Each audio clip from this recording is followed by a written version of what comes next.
ঢাকের বাদ্য নয়, যেন আনন্দ জোয়ার, উচ্ছ্বাস তরঙ্গ। বিসর্জন কষ্টের হলেও ত্যাগের মহিমাই তা অর্জনের প্রাপ্তির। ঘটে মা দুর্গাকে আবাহন করা হয়।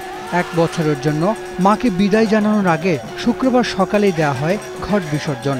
এই মৃন্ময়ী মাকে চিন্ময়ী রূপে ধ্যান করি এবং মায়ের ষোড়শোপচারে পূজা করি। এরপর দেবী বরণের পালা। প্রসাদ হাতে মায়ের সামনে ভক্তদের অপেক্ষা। ধান, দুর্বা ডগা, ফুল, পান পাতা, হলুদ, বেলপাতা আর সিঁদুর দিয়ে দেবী বরণ করেন অনুসারীরা। আমাদের স্বামী সন্তান সবাই যেন সুখে থাকে। হিন্দু ধর্মে মঙ্গলের প্রতীক সিঁদুর। ঘট বিসর্জনের পর তাই ভক্তরা মেতে ওঠেন সিঁদুর রঙের খেলায়।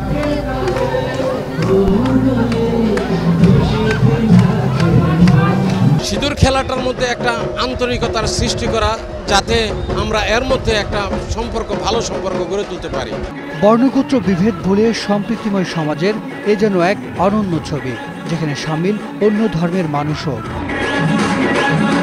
প্রত্যেক বছর একবার করে আসে মা। এই দিনটা আমাদের জন্য অনেক বড়। আমরা যেহেতু আনম্যারিড, আমরা আশা করব যে আমাদের হাজবেন্ড অনেক ভালো হয়, কেয়ারিং হয়। এমনও আনন্দের মাঝেও ছিল বিষাদে বিবর্ণতা।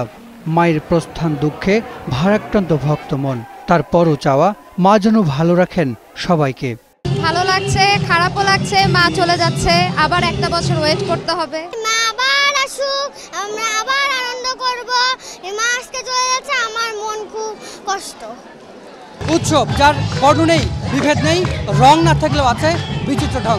ঢাকেশ্বরী এই জাতীয় মন্দিরের সিঁদুর উৎসব যেন এক সার্বজনীন বাংলাদেশ, যেখানে হিন্দু মুসলমান সব ধর্মের মানুষ একত্র হয়েছেন এই উৎসবে। উৎসব আয়োজনের এমন সার্বজনীনতায় এগিয়ে যাক বাংলাদেশ, ভালো থাক বাংলাদেশ। হাসান মিসবাহ, 21 টেলিভিশন, ঢাকেশ্বরী জাতীয় মন্দির, ঢাকা।